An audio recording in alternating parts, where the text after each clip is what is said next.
Bom, quanto desafio, né? Eu estava pensando ali enquanto a gente assistia os vídeos, né, todo o relato da Carme e também o nosso momento de adoração com músicas. Eu fiquei pensando, poxa, quanto desafio. Chega a ser surreal para a nossa realidade, né? Num dia só, numa manhã só, nos depararmos com um choque tão grande de realidade, né, para a nossa vida. E a gente vai continuar agora pensando um pouquinho a respeito desses ecos que vêm de lá, né, dessa realidade de uma perseguição direta, física, e que de alguma forma chega até nós. E hoje, como já foi dito aí, é o dia em que a missão Portas Abertas, através do irmão mencionado pela Carmen, o Senhor despertou nele, e aí a gente tem algumas igrejas espalhadas ao redor, né, de alguns países, especificamente hoje, orando, se lembrando, sendo desafiados por essa realidade da igreja perseguida. E eu dei uma olhadinha lá no site deles, e como já foi mencionado, vale a pena você olhar, é um site bastante rico, com informações e tudo mais, mas eles têm como objetivo, nesse dia, hoje, fazer com que as igrejas, nós, de realidades diferentes dessa realidade, que nós tomemos consciência da perseguição e que, de alguma forma, nós também possamos ser edificados pela vida desses irmãos, desafiados por eles. Vou passar rapidamente, porque já foi mencionado, a gente tem aí o tema do domingo da igreja perseguida desse ano. Servindo cristãos perseguidos no mundo muçulmano. E o DIP desse ano, ele destaca a realidade do Afeganistão. No site lá existe um destaque dado ao Afeganistão, onde apenas 0,05% dos afegãos conhece a Cristo e sabe quem ele é, quem ele representa. É um número muito pequeno. Mas pior do que isso, pior do que esse número, é o número relacionado à nossa igreja brasileira no que diz respeito ao conhecimento disso. Apenas 0,5% de nós, da nossa igreja, dos evangélicos, nós sabemos disso, da realidade presente no Afeganistão. Então, é um número bem menor. A gente vive em pleno século XXI, quando a gente fala de perseguição no sentido físico, para o nosso país, como eu disse, isso é algo, assim, surreal, a gente não consegue imaginar isso. A gente vê, a gente vai entrar no site, a gente vai ter condição de saber mais, mas nós não conseguimos imaginar o que é isso, na realidade que nós vivemos. Como foi mencionado em alguns vídeos, né, do relato aqui da Carmen, cerca de 100 milhões de cristãos enfrentam hostilidade direta, perseguição direta, pelo simples fato de ser um seguidor de Jesus. Essa intolerância, ela vem de várias fontes. Governo, sociedade, até mesmo a família. Por causa da fé, esses irmãos passam por realidade de miséria, desemprego, tortura, aprisionamento e até mesmo morte. Em 2010, esses foram os 10 países, ou 2014, esses foram os 10 países onde os cristãos mais foram perseguidos. Consegue aí saber o nome das bandeirinhas aí? Nome que eu nem sabia que existia, né? Então, Coreia do Norte, a Somália, o Iraque, a Síria, o Afeganistão, Sudão, Irã, Paquistão, Eritreia e a Nigéria. Foram em 2014 os 10 países onde existiu maior perseguição aos cristãos. Você sabia disso? Se você sabia disso, tem uma ótima notícia para você. Você se enquadra na estatística onde um cristão a cada 2.000, no contexto brasileiro, sabem disso. Um cristão em cada 2.000 no nosso país sabe disso aí. Tem alguma ideia a respeito das igrejas que sofrem perseguição direta? E essa semana foi uma semana que eu fui extremamente massacrado assim, por essas realidades. Porque quando eu olho para essa estatística, eu me enquadro naqueles que não se importam, naqueles que não se lembram de orar por eles, naqueles que, quando vem no Fantástico uma reportagem sobre os 21 cristãos decapitados, e logo após passa uma reportagem sobre futebol, a minha atenção fica mais presa ao futebol do que a reportagem sobre aqueles que foram perseguidos e mortos. Como é que nós podemos nos envolver com a igreja perseguida? Lá no site a gente encontra 3 formas de a gente fazer isso diretamente. Através do envio de cartas. Existe lá a possibilidade de nós enviarmos cartas de encorajamento, né? E eu fico imaginando como isso deve ser importante para esses irmãos que recebem isso. Por quê? Porque quando nós passamos por algum problema, não vou aqui entrar no mérito comparativo, mas quando nós passamos um problema e a gente recebe um WhatsApp, como aquilo muitas vezes faz diferença, né, no nosso dia. Eu fico imaginando esses irmãos que sofrem perseguição receber uma carta. Nossa, olha, a gente está aqui orando por você. Então, essa é uma forma de nós nos envolvermos também através das nossas ofertas financeiras. Como eu disse, muitos dos nossos irmãos perseguidos passam por miséria porque eles perdem emprego. Eles são desafiados a ou negarem a Jesus ou continuar no emprego, né? E a gente tem visto uma realidade deles largarem o emprego. E aí, ao mesmo tempo, são deserdados e muitos deles vivem na miséria, literalmente. Então, nós precisamos ser desafiados em relação ao nosso desprendimento, generosidade financeira para com esses irmãos. A missão Portas Abertas é uma missão seríssima no que diz respeito a isso.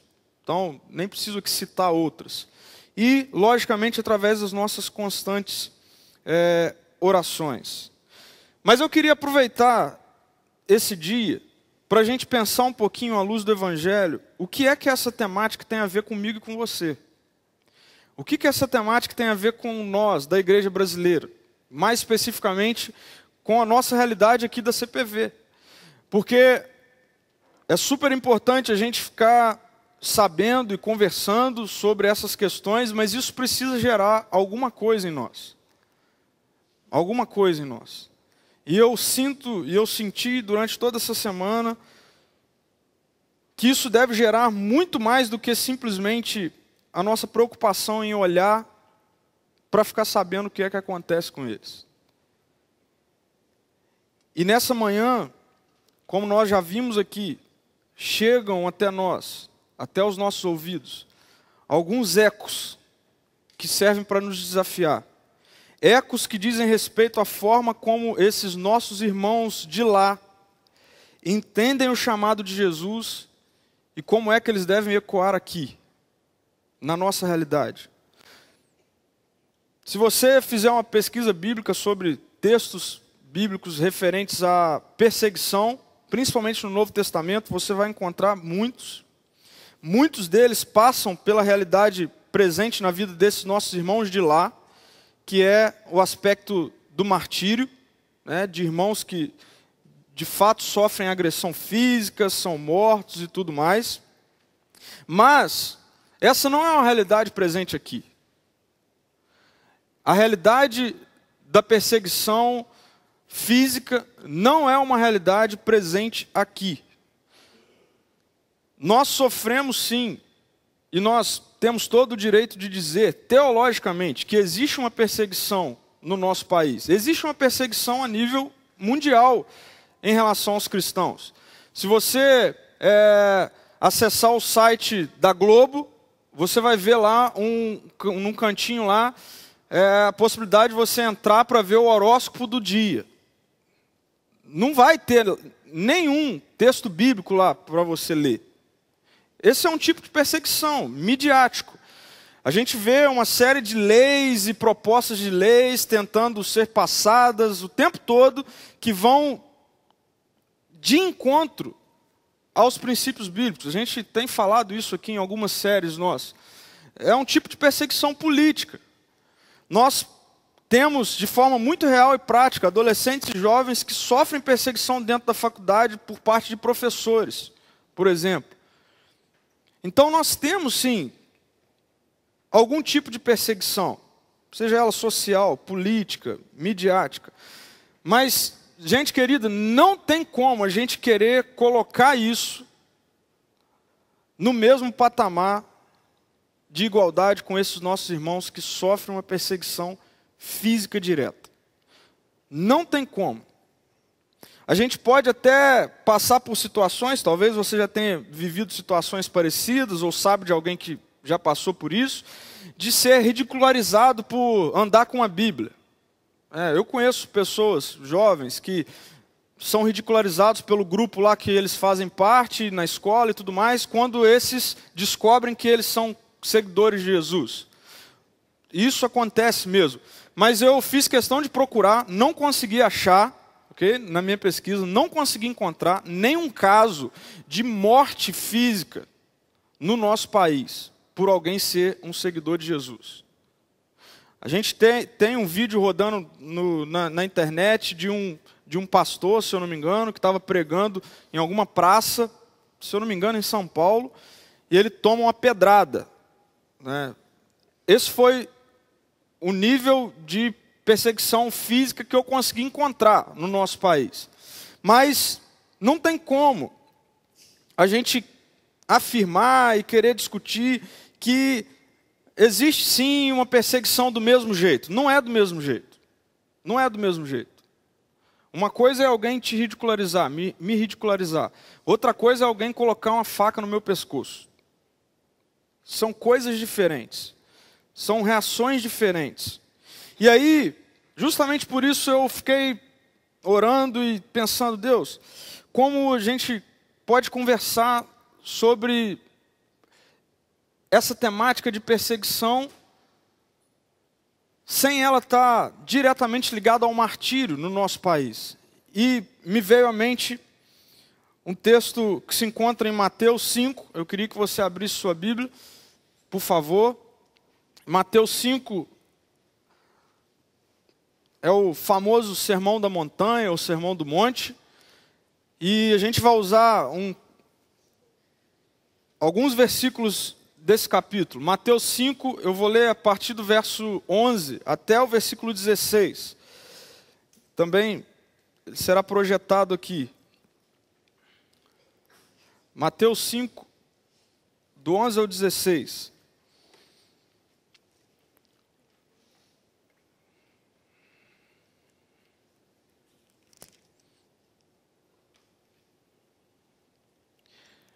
Jesus ele estava rodeado por uma multidão e ele resolveu subir a um monte para ensinar, para falar algo sobre o reino. E chega no versículo 11, Jesus diz assim: bem-aventurados serão vocês quando por minha causa os insultarem, perseguirem e levantarem todo tipo de calúnia contra vocês. Alegrem-se e regozijem-se, porque grande é a recompensa de vocês nos céus, pois da mesma forma perseguiram os profetas que viveram antes de vocês. Vocês são o sal da terra, mas se o sal perder o seu sabor, como restaurá-lo? Não servirá para nada, exceto para ser jogado fora e pisado pelos homens. Vocês são a luz do mundo. Não se pode esconder uma cidade construída sobre um monte. E também ninguém acende uma candeia e a coloca debaixo de uma vasilha. Pelo contrário, coloca no lugar apropriado. E assim ilumina a todos os que estão na casa. Assim brilha a luz de vocês diante dos homens, para que vejam as suas obras e glorifiquem ao Pai de vocês, que está nos céus. A forma como os nossos irmãos de lá entendem o chamado de Jesus precisa ecoar para nós, aos nossos ouvidos aqui nessa manhã. E esse é um texto que serve para nos mostrar que, na verdade, esses ecos não vêm apenas de lá, mas eles também vêm daqui. E o primeiro eco que vem de lá e é confirmado por esse texto lido por nós, na fala de Jesus, é que Jesus chama seguidores para uma entrega radical. A palavra radical na nossa geração, principalmente no Ocidente, é um negócio mal visto. Quando alguém sabe que alguém é radical, por algum motivo, a pessoa já é mal vista. Essa palavra, essa característica, é vista por nós muitas vezes como algo negativo. Então, dizer que alguém é radical nisso ou naquilo, é dizer mal da pessoa. É entender que aquela pessoa tem uma característica negativa. E isso também se refere ao cristianismo. Um cristão radical, muitas vezes, no nosso contexto, por nós mesmos, é mal visto. A gente tem uma tendência, às vezes, de confundir radicalismo com tradicionalismo, ou com conservadorismo. E aí a gente começa a ver pessoas, ver discursos de pessoas que não negociam a mensagem do Evangelho por motivos A ou B, e muitas vezes a gente começa a olhar para isso de uma forma desconfiada. Não, mas fulano não é muito radical? Não, mas esse não é um pensamento muito radical? E aí, a gente precisa perguntar para Jesus, o que é que ele chama? E nós somos levados à fala de Jesus em Mateus 10, que ele mostra que Jesus, que ele chama pessoas para segui-los de forma radical. Se nós olharmos para a vida desses irmãos nossos lá, e muitas das reportagens que passam, falando algo sobre a realidade, principalmente aí no mundo muçulmano, é interessante, presta atenção, mas os repórteres muitas vezes falam, eles morreram por causa do radicalismo deles. Por isso, porque eles são radicais. Mas olha só o que Jesus diz. Certa vez, cercado por pessoas, quem ama seu pai ou sua mãe mais do que a mim, não é digno de mim. Quem ama seu filho ou sua filha mais do que a mim, não é digno de mim. E quem não toma sua cruz e não me segue, não é digno de mim. Se tem algo que Jesus está dizendo aqui é, meu amigo, minha amiga, o meu chamado é para uma entrega radical. É acima de qualquer coisa. E aí a gente precisa entender do que é que tem a ver de fato essa palavra. Por isso eu li a figurinha. A palavra radical tem como sentido mais literal a ideia de enraizado, profundo. Esse é o sentido da palavra radical. Irmãos, o chamado de Jesus para nós não é nada diferente disso.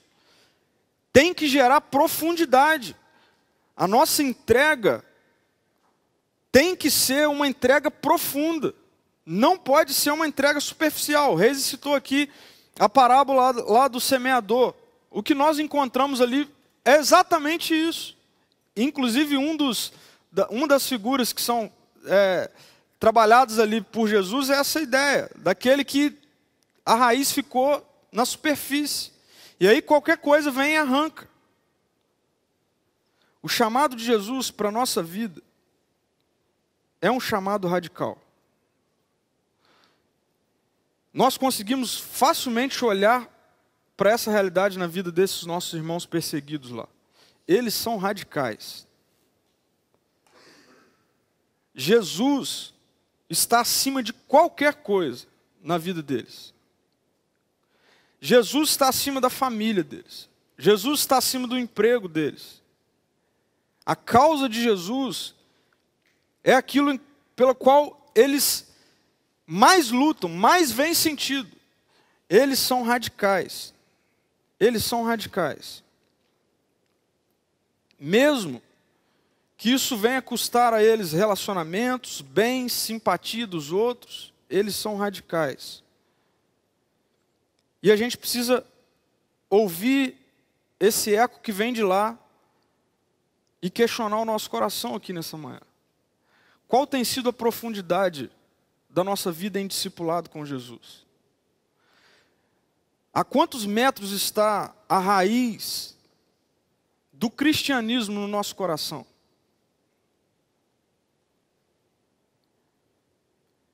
Quando, de repente, talvez aí o seu chefe ou um grande amigo seu, você descobre que ele não é nem um pouco simpático a Jesus, ao Evangelho. Qual é a sua reação? Como você lida com isso? É interessante que os nossos irmãos de lá lidam com isso, avançando ainda mais com o radicalismo deles em Jesus. Esse texto que nós lemos, é interessante pensar nisso. Esse texto que nós lemos, do Sermão do Monte aqui, é a primeira referência que Jesus faz acerca de perseguição. Sabe o que é interessante? É que a primeira referência de Jesus sobre perseguição não tem a ver necessariamente com um aspecto físico. Jesus diz: bem-aventurados serão vocês quando por minha causa os insultarem. Insulto tem a ver com violência verbal. Tem a ver com alguém falar de forma agressiva com você, comigo. A calúnia tem a ver com alguma afirmação mentirosa. Não necessariamente, tá vendo? Não tem nada a ver com físico. A primeira vez que Jesus fala de perseguição, ele não está falando de aspectos físicos. Perseguição aqui, como nós falamos aqui, nós sofremos perseguição, não física. O problema é que muitas vezes o que está aprisionando a gente somos nós mesmos. Muitas vezes a maior perseguição que nós vivemos aqui tem a ver com o nosso próprio coração. Tem a ver com a nossa própria mente. Quando alguém olha torto porque sabe que eu sou cristão, então eu prefiro ficar na minha. Quando alguém me questiona, eu prefiro agir de forma meio que imparcial. Irmãos, eu conversei um pouco sobre isso ontem aqui. Na verdade, o que está por trás disso muitas vezes é a falta de profundidade, de radicalismo que aqueles irmãos de lá têm e que nós muitas vezes não temos. Jesus, em Lucas 9, versículo 26, ele diz assim: se alguém se envergonhar de mim e das minhas palavras, o Filho do Homem se envergonhará dele quando vier em sua glória e na glória do Pai e dos seus anjos. Muitas vezes o que nos aprisiona na nossa realidade não passa de vergonha, não passa de não querer se indispor com A ou B por causa do cristianismo. E o que está acontecendo é que o radicalismo, o enraizamento do cristianismo no nosso coração está de forma superficial. E a gente precisa entender, esse é um eco que vem de lá, que o chamado de Jesus é para uma vida radical. O chamado de Jesus é para uma vida radical. Eu conheço, vale a pena os irmãos também depois fazerem uma pesquisa para conhecer a Missão Mais. A Missão Mais é uma missão que trabalha especificamente com a igreja perseguida. Eles têm um ponto de refúgio no Brasil, eles trazem irmãos de lá. E certa vez, o pastor responsável por essa missão, eu ouvi uma palestra dele e ele contou a experiência que ele viveu lá com um pastor chamado Mohammed. Não tem problema falar o nome, porque Mohammed é igual Zé aqui no Brasil. Né? Ô Zé. É igual Pedro aqui no Brasil. Mudei. Então não tem problema. Mas olha só, isso é para desafiar o nosso coração. Quando eu ouvi isso, eu não consegui levantar minha cabeça.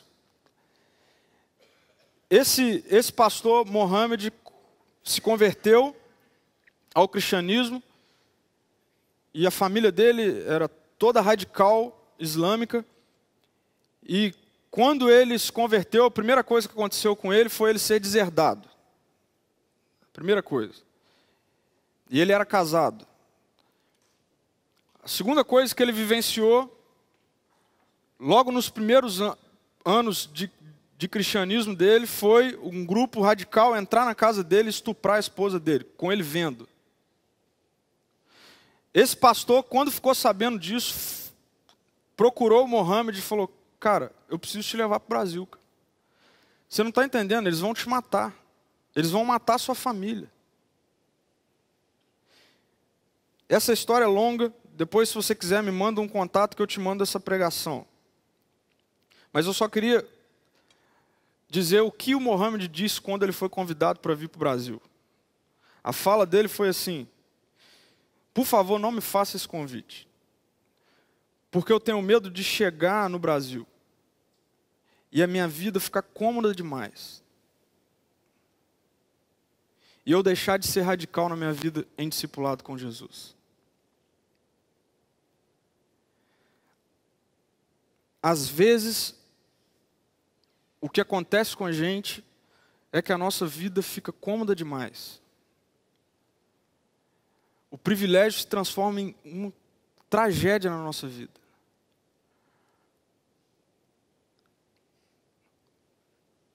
E nessa manhã chegam ecos de lá que dizem que o chamado de Jesus para nós é para vivermos uma vida radical.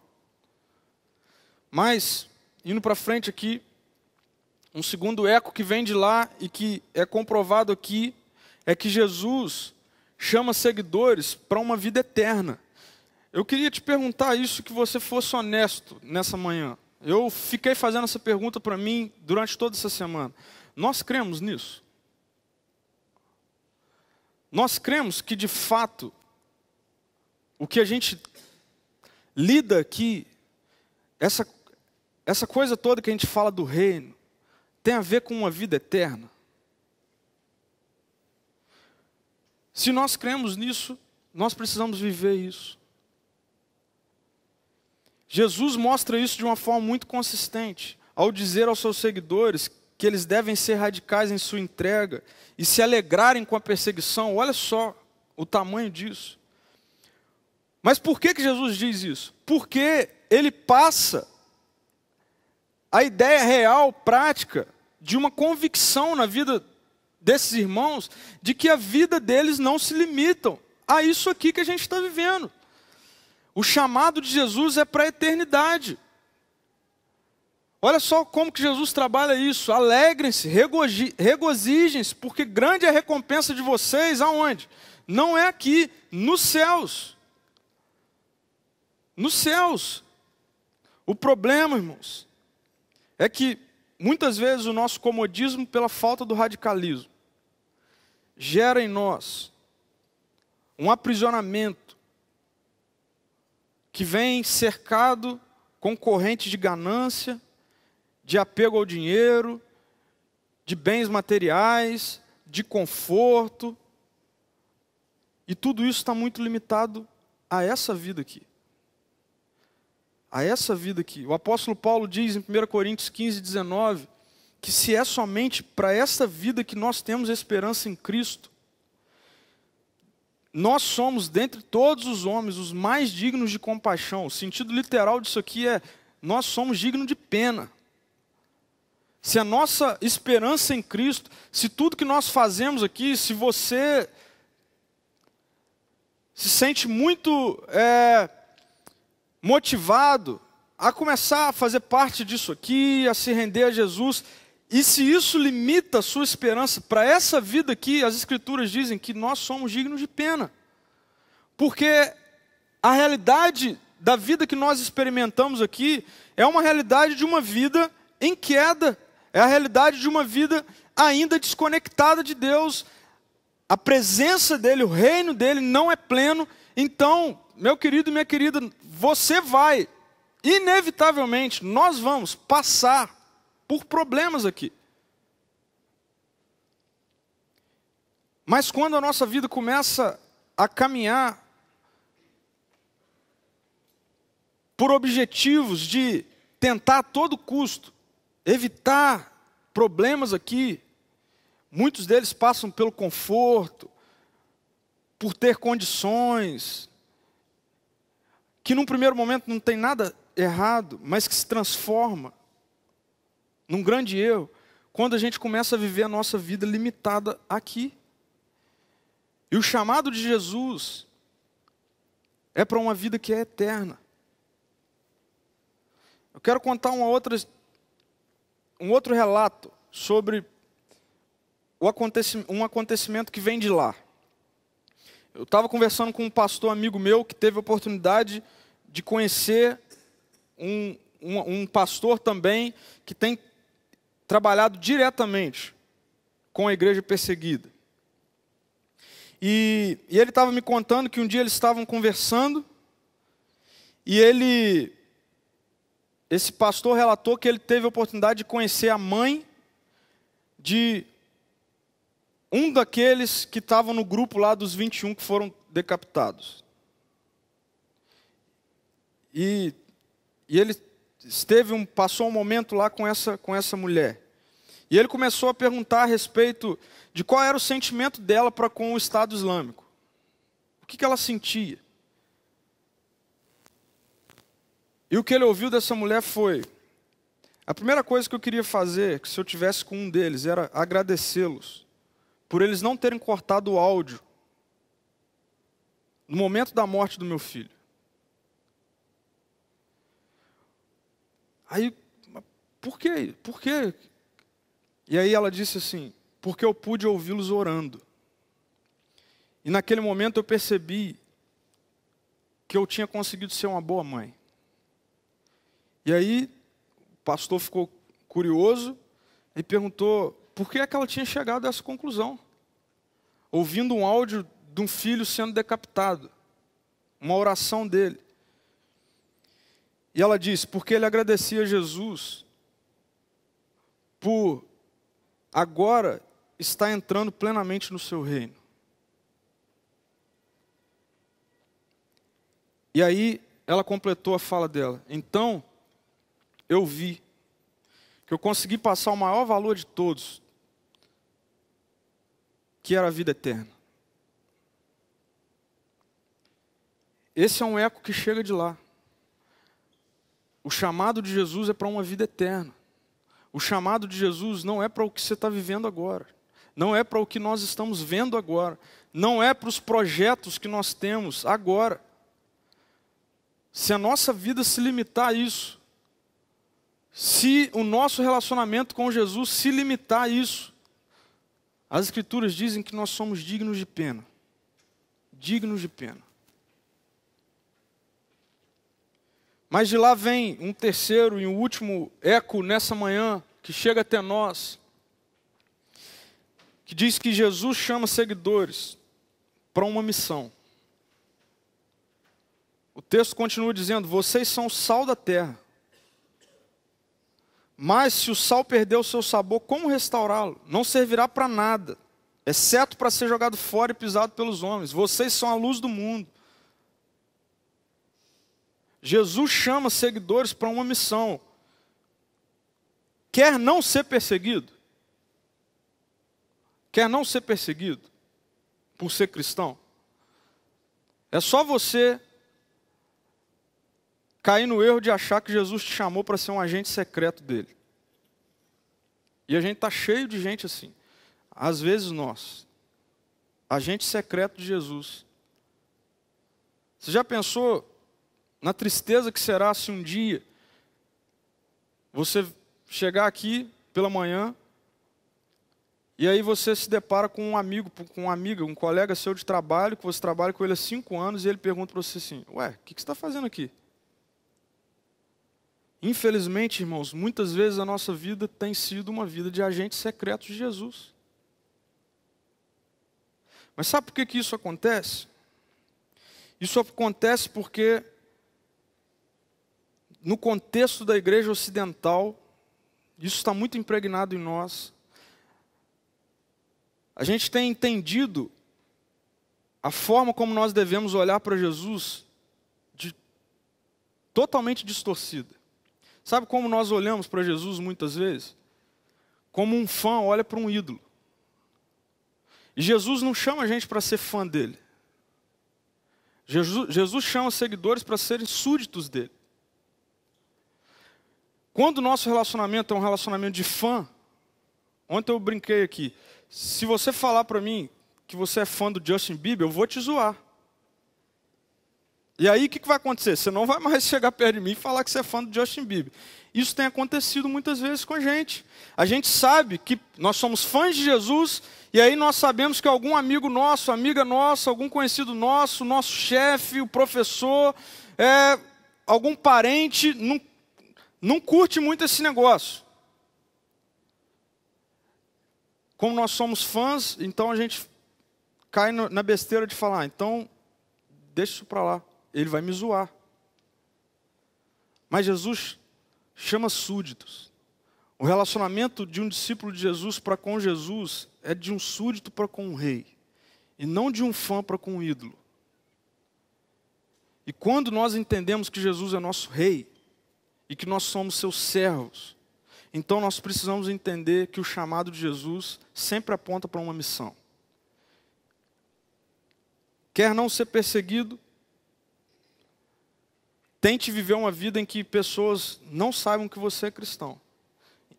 A consequência lógica e direta disso é que, na verdade, a gente não entendeu então nada do que é uma vida de discípulo de Jesus, se a gente tentar viver assim.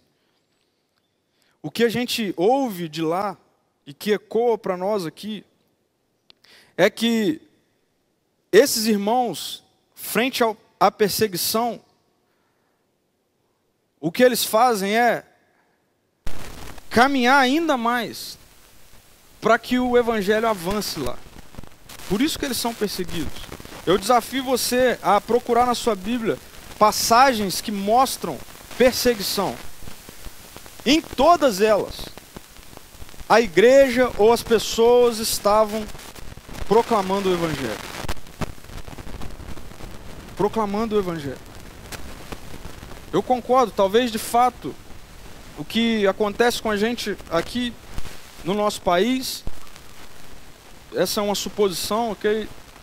Não tenho base bíblica para afirmar isso, mas talvez não há uma perseguição maior porque a gente não está muito preocupado com o avanço do evangelho. Nossa vida não é radical e o avanço do evangelho, consequentemente, também não é prioridade na nossa vida, e então a gente muitas vezes passa despercebido, e aí a consequência vai ser, não vai de fato ter muita perseguição. Mas se você pegar contexto de igrejas, pessoas que começam a se levantar com o objetivo real de proclamar o evangelho, pode começar a perceber. Começam a aparecer insultos, calúnias, de todos os lados. Jesus nos chama para uma missão. Eu quero ler um relato tirado do site do Portas Abertas, está lá. Eu vou ler ele na íntegra aqui. É um testemunho, e um dos nossos irmãos diz assim: eu sou o líder da minha célula. Por isso, quando soube que mais um conhecido meu foi preso, eu temi pela minha prisão. Eu não estava pronto para isso. A prisão aqui é um lugar sujo, onde as pessoas são torturadas, ficam sozinhas em confinamento. Meu receio era tão medroso a ponto de entregar todos os nomes dos membros da minha igreja.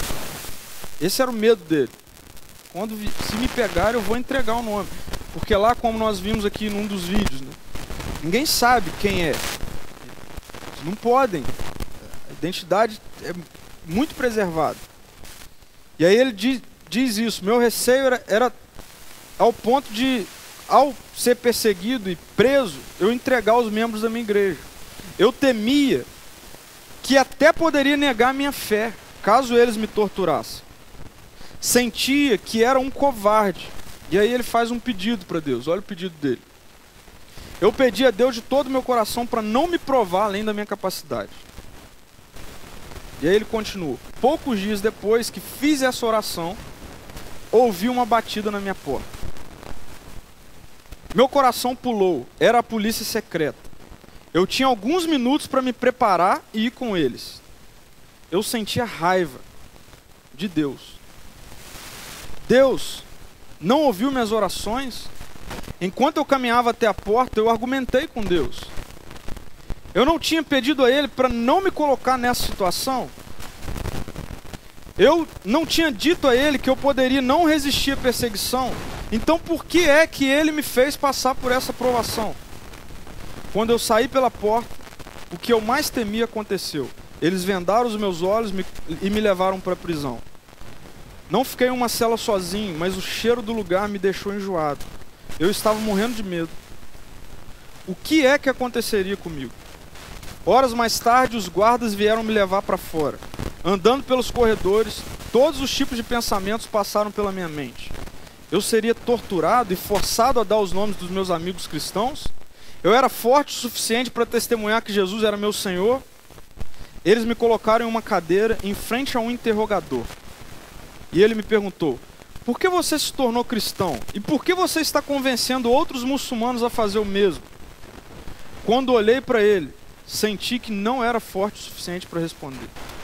Mas então, de repente, senti que uma paz veio sobre mim. O tipo de paz que eu só conhecia dos meus momentos com Deus. Foi o Espírito Santo.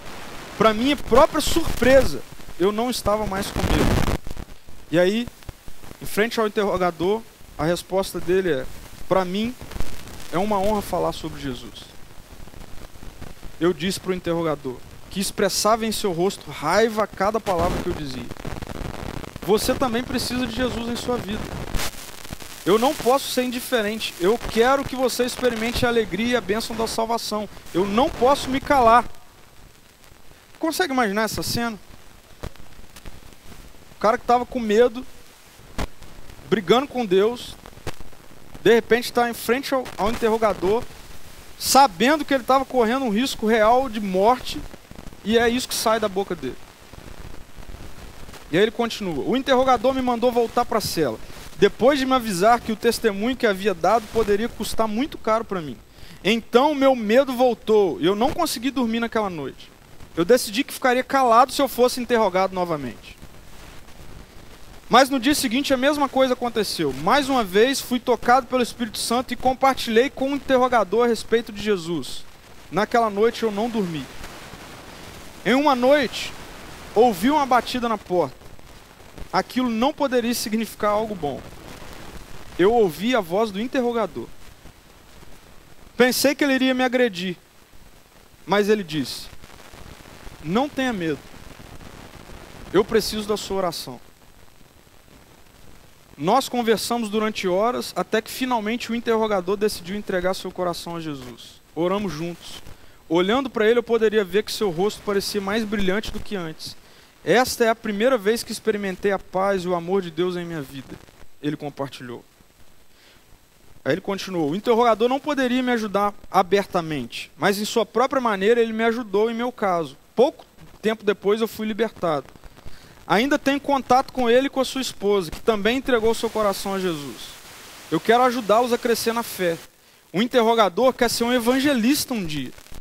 Apesar de tudo que eu esperava, as memórias do meu tempo na prisão são boas. E olha só a conclusão dele. Quando eu era fraco, Deus me fez forte. E mesmo na minha fraqueza, Ele me escolheu como instrumento para levar pelo menos uma pessoa até Ele. O chamado de Jesus aponta para uma missão. Nós somos, de acordo com Jesus, aqueles que vão dar sabor para uma geração entregue ao pecado, à rebeldia contra Deus. Nós somos aqueles que seremos como luzeiros no meio de uma total escuridão. Mas, ao mesmo tempo, Jesus mostra que é possível cair no engano de achar que tem como viver de forma contrária a isso. Mas a consequência é terrível. Se o sal perder o sabor, Jesus fala assim, não vai servir para nada, a não ser para ser envergonhado, pisado pelos homens.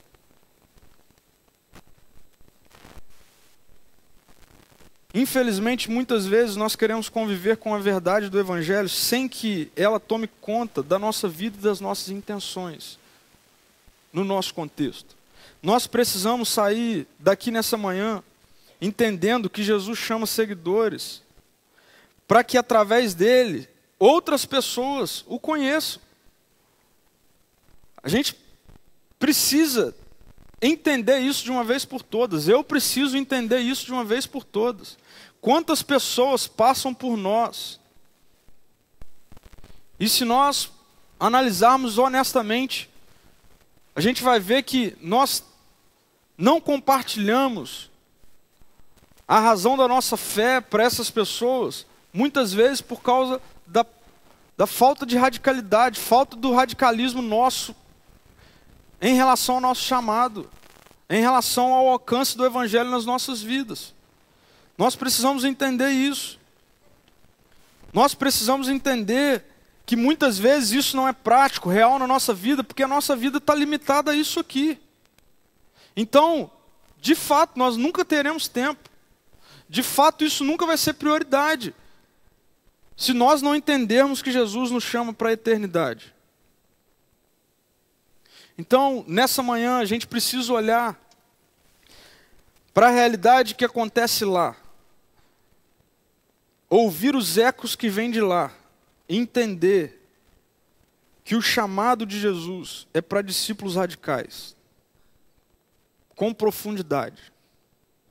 Que o chamado de Jesus implica em deixarmos de olhar o nosso contexto hoje como sendo o único e último. A vida continua.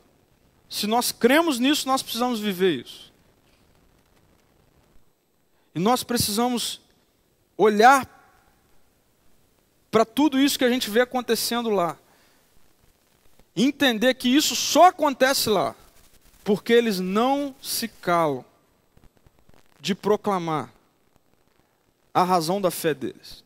Como esse homem frente ao interrogador. Eu não posso ficar quieto.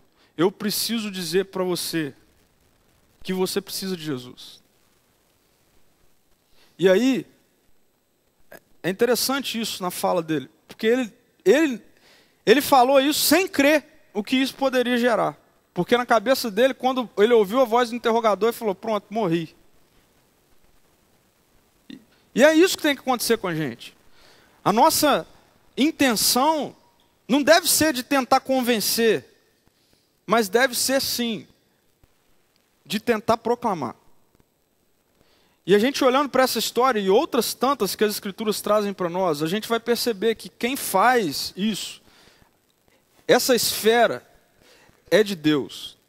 É Ele quem sabe, é Ele que sabe como fazer, é Ele que começa a trabalhar no convencimento. Ou não foi isso que aconteceu com você e comigo? Não foi por muito falarem. Foi porque um dia Deus resolveu que iria te salvar, me salvar. E nos convencer disso. Isso é algo sobrenatural. Não está na nossa esfera, não está na nossa alçada, mas está sim na nossa alçada. Vivermos entendendo que Jesus tem uma missão e que essa missão passa por nós. Nós não podemos, de forma alguma, olhar para essas cadeiras vazias aqui e isso não gerar nada em nós. Nós não podemos. Não pela quantidade, ok? Não porque é bonito uma igreja grande. Mas porque se essas cadeiras têm vazias, é porque certamente existem pessoas muito próximas a nós que estão caminhando a passos largos para o inferno. E nós temos uma missão na vida dessas pessoas. O chamado de Jesus é radical, é eterno e necessariamente gera um senso de missão. Esses são ecos que vêm de lá. No ano de 2000, eu vivi um tempo nos Emirados Árabes. Eu vivi lá por um tempo. E foi um tempo difícil da minha vida, que foi também um tempo em que Deus me resgatou e renovou a minha visão de quem Ele é. E eu morei por quase 6 meses em Dubai, nos Emirados Árabes, e eu trabalhei e tive contato direto com isso aqui. Então, tudo isso que o Pedro falou é muito nítido, é muito claro para mim. E a diferença que ter contato com essa realidade fez na minha visão de mundo e visão da nossa identidade cristã foi assim algo sem palavras. Fatos reais, assim, só algumas experiências breves. Eu lembro que lá em Dubai é uma cidade relativamente livre para você viver a sua fé. Só que tem algumas restrições. Mas a maioria das pessoas que existem lá são muçulmanos, muitos daqueles países lá.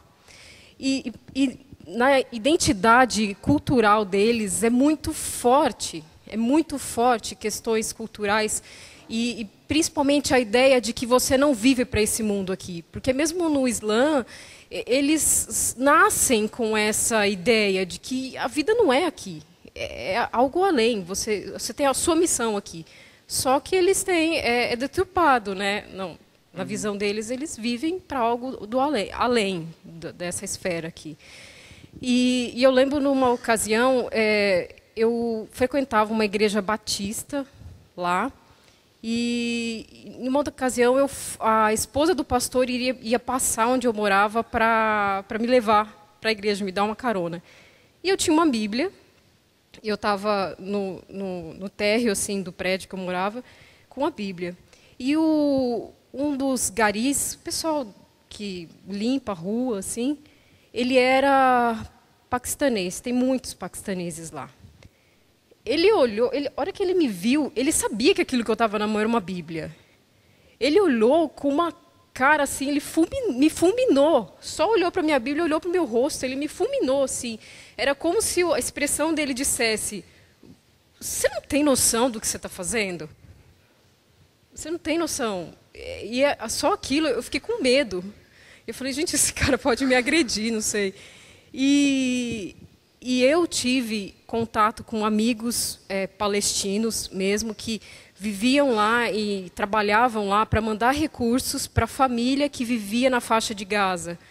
E eles me falavam coisas assim que eu falava, meu Deus, eu creio em Cristo. E eles vivem uma realidade sob pressão, assim, e eles enfrentam isso por algo que às vezes eles nem sabem. E eles enfrentam. E uma certa ocasião eu perguntei para um amigo que ele era muçulmano sunita, tem os sunitas e os xiitas que são mais radicais, e perguntei para ele, se você se convertesse ao cristianismo, o que aconteceria? Ele falou, Sâmia, em primeiro lugar, a minha família iria me mandar toda embora, eu iria ser desertado pela minha família, eu iria ter que pegar minhas coisas e sair de dentro da minha casa. Aí eles me levariam para um júri, que lá nos países muçulmanos eles têm a lei civil e tem a Sharia, que é a lei do Islã, né? Então, a pessoa que eles suspeitam que se converte ao cristianismo, ela é levada diante de um júri e ela tem que dizer por que ela fez isso. Então, isso que aconteceu com o pastor é verdade. E você tem que negar aquilo que você começou a seguir diante de um júri. E se você negar, automaticamente eles tomam os seus documentos, sua identidade, eles tomam o seu passaporte E você tem que sair do país. Ou você, se você ficar, você é hostilizado. Você tem que viver uma vida secreta mesmo. Não tem como. Então, é a família, você perde a sua identidade civil e você tem que viver uma vida secreta. E eles, só que assim, como é tão forte esse senso de luta, então, assim, quando um muçulmano se converte, ele se converte mesmo, porque ele tem consciência do que vai acontecer. Por isso que eles não aceitam. E quando eu tive contato com isso, eu ouvindo, falei, meu Deus, mas no Brasil se faz marchas para Jesus e eu não faço nada. Eu não tenho nem certeza, eu não sei. Então, hoje em dia, assim, na minha caminhada, quando eu voltei para o Brasil e diversas coisas aconteceram, mas ficou algo dentro de mim, assim, que dizia, meu Deus, e se a gente for realmente perseguido? Será que eu teria coragem de ir a fundo? E eu percebi que isso está na nossa identidade com Cristo.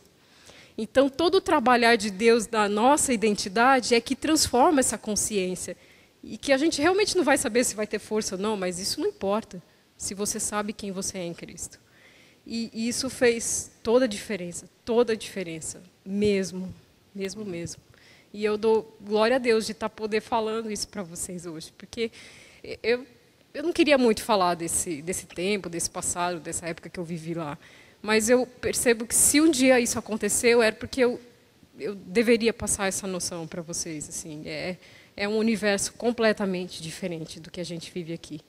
E eu não duvido, Pedro, eu não sei se eu estou assim, se eu estou muito errada, mas eu acredito que a gente ainda vai passar por perseguições, de outras formas, mas que a gente vai precisar ter essa identidade com Cristo muito, muito, muito bem resolvida, porque eu acredito que a gente ainda vai passar assim. E a gente tem que se preparar em nossos relacionamentos, como comunidade, a gente tem que fortalecer nossas relações mesmo, a gente ser autêntico e não vir aqui para passar um tempo.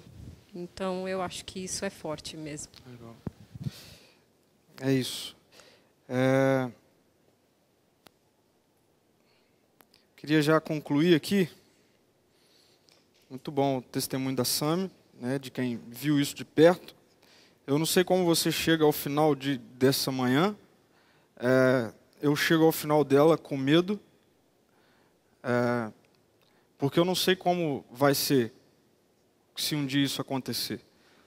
Mas meu coração enche de esperança quando eu leio esse testemunho aqui.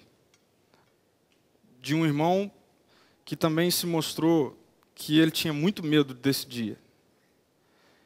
E aí, eu me lembro do apóstolo Paulo quando ele diz que num momento assim de muito medo, Deus falou com ele, a minha graça te basta, e o meu poder se aperfeiçoa na sua fraqueza.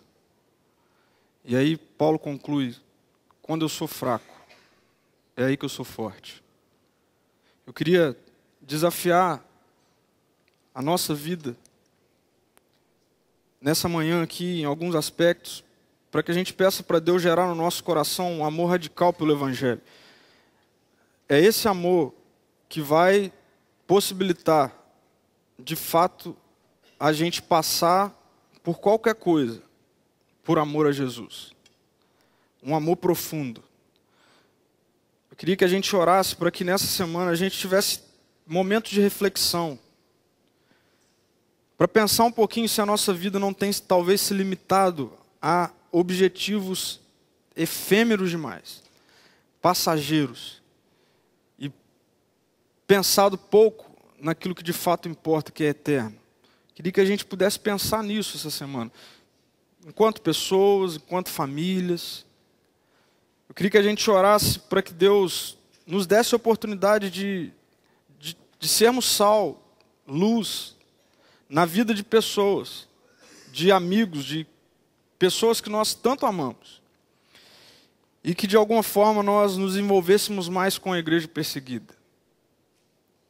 Seja no envio de carta, seja através da generosidade financeira, e constantemente através das nossas orações. Eu queria que a gente orasse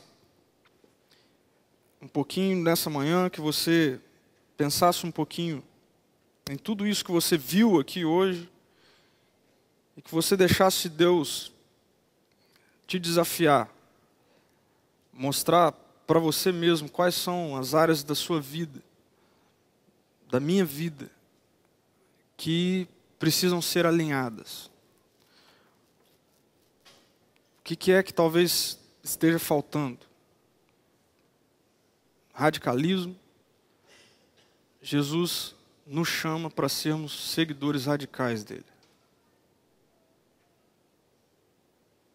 Jesus nos chama para sermos pessoas que entendem que a nossa vida é eterna. E Jesus nos chama para uma missão muito específica. Deus, muito obrigado, Pai, porque a gente teve um privilégio, sim, de podermos pensar hoje, especificamente a respeito dessa realidade, Deus. É um privilégio que muito me entristece, por vários aspectos, Senhor, Tu sabes, me entristece porque me coloca contra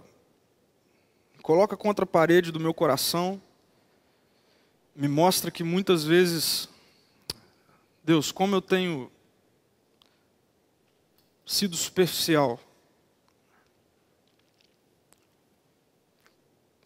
me mostra como muitas vezes os meus objetivos estão limitados ao que vai passar.